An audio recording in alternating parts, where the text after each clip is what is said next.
Praise the lord. దేవునికి స్తోత్రం.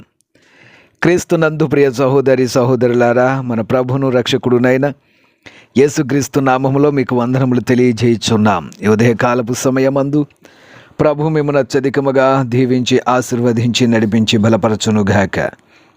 ఈ దినము యొక్క వాగ్దానము, యెహోవా ఉత్తముడు, శ్రమ దినమందు ఆయన ఆశ్రయదుర్గము, తన యందు నమ్మికించు వారిని ఆయన ఎరుగును. నహూము గ్రంథము 1వ అధ్యాయము 7వ వచనం.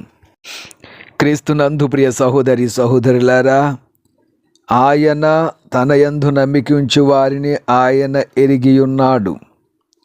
ఈరోజు దేవుడు ఇజ్రాయేలు ప్రజలను ఎరిగి ఉన్నాడు. అదే రీతిగా శ్రమలో కృంగి నలిగిపోతున్న ప్రతి ఒక్కరిని ఆయన ఎరిగి ఉన్నాడు.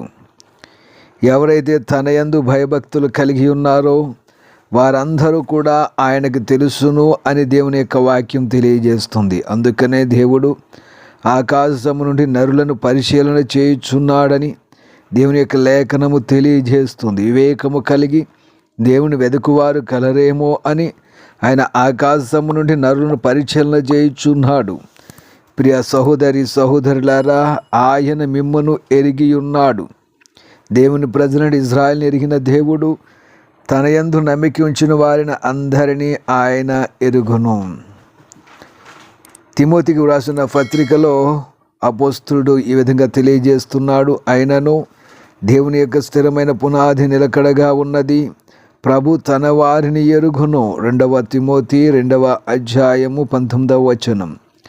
ప్రభు తన వారిని ఎరుగును. తన వారు అనగా తన సాధ్యము, తనకిష్టమైనటువంటి ప్రజలను ఆయన ఎరిగి ఉన్నాడు.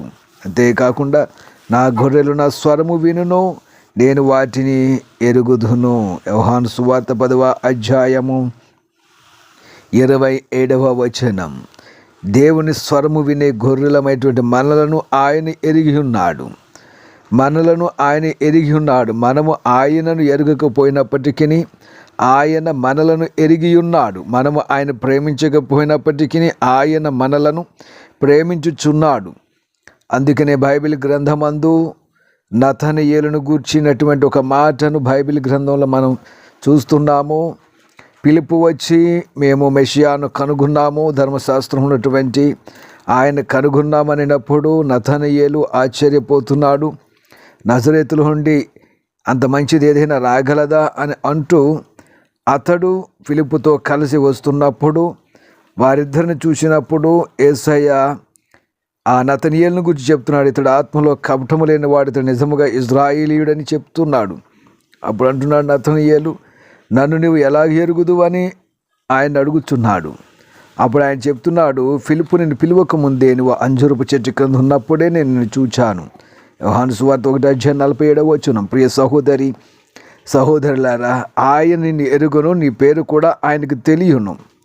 ఆయన నీకు సమస్త హిస్టరీ ఆయనకి తెలియను. కాబట్టి నన్ను ఎవరు చూడట్లేదు, నేను ఎవరికి తెలియదని మీరు అనుకునవద్దు. నిన్ను ఒక ఆయన ఎరిగి ఉన్నాడు. ఆయనే ప్రభు అయినటువంటి యేసుక్రీస్తు. ఆయనకు నీ సమస్యలు తెలుసును, ఆయనకు నీకు పరిస్థితులు తెలుసును, ఆయనకు నీ స్థితిగతులు తెలుసును. కాబట్టి నిన్ను ఎరిగి ఉన్న దేవుని వైపును మీరు చూడండి. ఆయన మీకు అవసరతలు తీర్చడానికి సిద్ధముగా ఉన్నాడు. అందుకని అంటున్నాడు, నా గొర్రెలు నా స్వరము వినును, నేను వాటిని ఎరుగుదును. మీరు దేవుని యొక్క గొర్రె పిల్లగా ఉన్నారు, భయపడవద్దు. లోకంలో మీకు ఎవరు సహాయం చేయకపోయినా, ఎవరు ఎరిగి ఉండకపోయినాను మిమ్మల్ని ఎరిగిన వాడు ఒక ఆయన ఉన్నాడు. ఆయన తల్లి గర్భముల పిండాకృతి కాక మునిపే నీవు ఆయనకు తెలియను. నీ పరిస్థితులు ఆయనకు తెలియను, నీ స్థితిగతులు ఆయనకు తెలియను, నీకు అవసరతలు ఆయనకు తెలియను. కాబట్టి ప్రియ సహోదరి సహోదరులారా, దేవుని వైపు చూడండి. మీ భారములను ప్రియ సహోదరి సహోదరులారా, దేవుని వైపు చూడండి. మీ భారములను దేవుని మీద పెట్టండి. ఆయన మిమ్మల్ని ఎరిగి ఉన్న దేవుడు, మీ అవసరతలు తీర్చువానిగా ఉన్నాడు. తప్పక ప్రభు సన్నిధిలో ప్రార్థించండి, మీకు ప్రతి అవసరము తీర్చును. అట్టి ధన్యత దేవుడు మీకు అనుగ్రహించును గాక.